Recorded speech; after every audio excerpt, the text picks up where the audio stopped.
Shalom anak-anak ibu, bertemu kembali dalam materi Pendidikan Agama Kristen kelas 8. Minggu kemarin kita sudah melakukan Google Meet, yaitu diskusi secara online. Ada kelompok 1, 2, 3, 4, dan 5. Kalau sesuai dengan rencana, hari ini kita persentase. Namun karena vaksin diadakan di sekolah kita, maka kita alihkan ke minggu depan ya.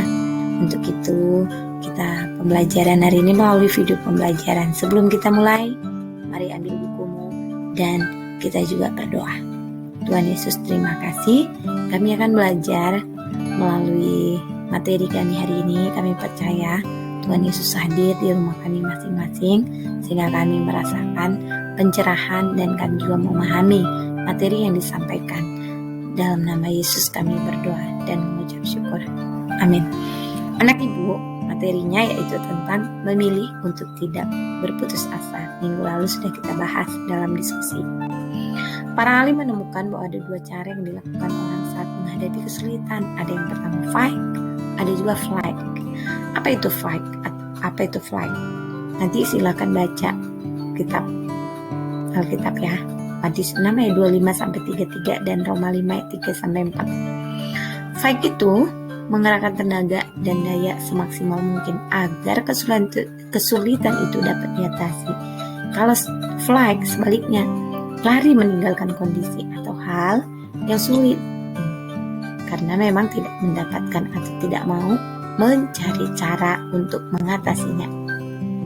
Mengapa harus khawatir dan putus asa? Putus asa dianggap sama artinya dengan putus harapan, yaitu keadaan di mana seorang tidak memiliki harapan.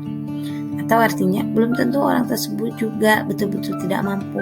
Mungkin ia hanya merasa bahwa ia tidak mampu, padahal kemampuan untuk bertahan hidup masih ada padanya, namun langsung putus asa. Paling sedikit ada 3 pesan yang disampaikan oleh kitab Matius 6 ayat 25-33. Ini sudah kita diskusikan nak. Namun ini penjelasan dari ibu. Yang pertama, kita tidak perlu khawatir untuk makan, minum, dan pakaian, karena memang ini hal yang penting dalam hidup. Namun pemeliharaan Tuhan jauh melebihi pemeliharaannya untuk burung-burung yang di udara. Ya, mereka tetap hidup, padahal mereka tidak menabur, tapi mereka menuai. Makanannya disediakan oleh Tuhan. Terlebih kita makhluk yang mulia ya. Yang kedua, bahwa yang utama untuk menjalani kehidupan ini mencari kerajaan Allah. Kan Matius 6 ayat 33. Yang penting kita lakukan kebenaran firman Tuhan, maka semuanya itu akan ditambahkan ya, karya-karyanya, janjinya. Kita akan terpesona terhadap Allah yang sungguh sangat mengasihi kita. Ketiga, bekerja keras tanpa mengindahkan kesehatan dan makan teratur serta istirahat yang cukup, maka ini malah memperburuk keadaan kesehatan kita ya. Tapi bekerja keras sah-sah saja, namun tetap jaga kesehatan. Bila Tuhan Yesus tidak ingin kita khawatir, ia juga tentunya tidak ingin kita putus asa, apalagi sampai bunuh diri ya. Saking putus asanya, harusnya setiap orang percaya memiliki prinsip seperti tertera dalam Mazmur 146 ayat 5. Berbahagialah orang yang mempunyai Allah, Yakub sebagai penolong, yang harapannya pada Tuhan Allahnya. Kita bisa menjadi putus asa karena mengandalkan pada kekuatan sendiri atau mengandalkan orang lain. Ya, dalam kitab Yeremia dikatakan, terkutuklah orang yang mengandalkan kekuatannya sendiri, tapi diberkati orang yang mengandalkan Tuhan. Kekuatan sendiri itu ataupun kekuatan orang lain itu nak, ada batasnya. Bila kita mengandalkan pertolongan Allah Bapa, apa yang kita butuhkan akan dipenuhinya dengan ketentuan sebagai berikut. Yang pertama, hal yang kita butuhkan memang merupakan sesuatu yang kita perlukan untuk membuat kita semakin bertumbuh dalam pengenalan akan Dia dan semakin berkarya demi kebaikan sesama. Kemudian yang kedua, Allah pasti memberikan apa yang memang kita butuhkan, bukan keinginan kita tapi kebutuhan. Untuk apa? Kebaikan kita dan orang lain yang ada di lingkungan kita. Jadi saat kita bingung mengapa apa yang kita butuhkan tidak kita dapatkan, ingatlah bahwa Allah sangat mengasihi kita, karena Allah itu sangat memperhatikan kita. Tuhan Yesus berkata begini, ada seorang daripadamu yang memberi batu kepada anaknya jika ia minta roti, atau ular jika ia minta ikan. Jadi jika kamu yang jahat tahu memberikan pemberian yang baik kepada anak-anakmu, apalagi Bapamu yang di sorga, Ia akan memberikan yang baik kepada mereka yang meminta kepadanya. Matius 7 ayat 9 sampai 11. Yang ketiga, kita harus gigih meminta apa yang kita butuhkan. Ya, dalam Matius 7 ayat 7 dikatakan sampai 8, mintalah apa yang diberikan, maka akan diberikan kepadamu. Carilah, maka akan kamu akan mendapat. Ketuklah, maka pintu akan dibukakan bagimu. Karena setiap orang yang meminta menerima, dan setiap orang yang mencari mendapatkan, dan setiap orang yang mengetuk pintunya, baginya pintu dibukakan. Sungguh kata-kata Tuhan Yesus ini menguatkan kita, bukan? Nah, anak-anak Ibu, terima kasih sudah mengikuti video pembelajaran ini. Di akhirnya, Ibu akan berikan sedikit tugas.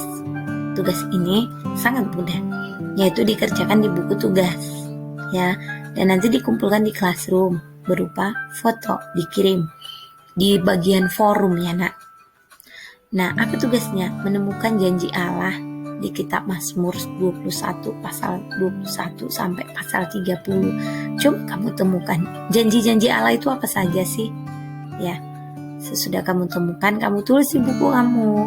Kemudian nanti dikumpulkan di classroom supaya nggak tumpang tindih di WhatsApp, ya nak. Kemudian tugas-tugasnya jangan lupa tetap dikumpul secara khusus tugas diskusi kelompok. Yang baru ngumpul baru beberapa orang, ya. Yang merasa belum kumpul silakan kumpul karena Ibu masih menunggu tugas kamu. Oke? Sekian pembelajaran kita hari ini. Sehat selalu. Kita berdoa. Tuhan Yesus, terima kasih membuat kasih setiamu menyertai kami. Kalau kami boleh ada karena kemurahan Tuhan Yesus. Tuhan Yesus, kami berdoa supaya setiap kami tidak putus asa, tidak putus harapan. Sekalipun di masa pandemi kami harus belajar dari rumah, namun kami percaya ketika Engkau ada di dalam kami, maka seluruh hidup kami dikuasai. Termasuk ketika kami bermain gadget, anak-anak kami di rumah, Tuhan Yesus menolong, menguasai hati dan pikiran mereka. Terus juga buat orang tua yang Tuhan Yesus berikan bagi mereka, biarlah kiranya mereka diberkati, diberikan kesehatan, mereka sekeluarga dilindungi oleh Tuhan. Secara khusus juga mereka diberkati secara rohani.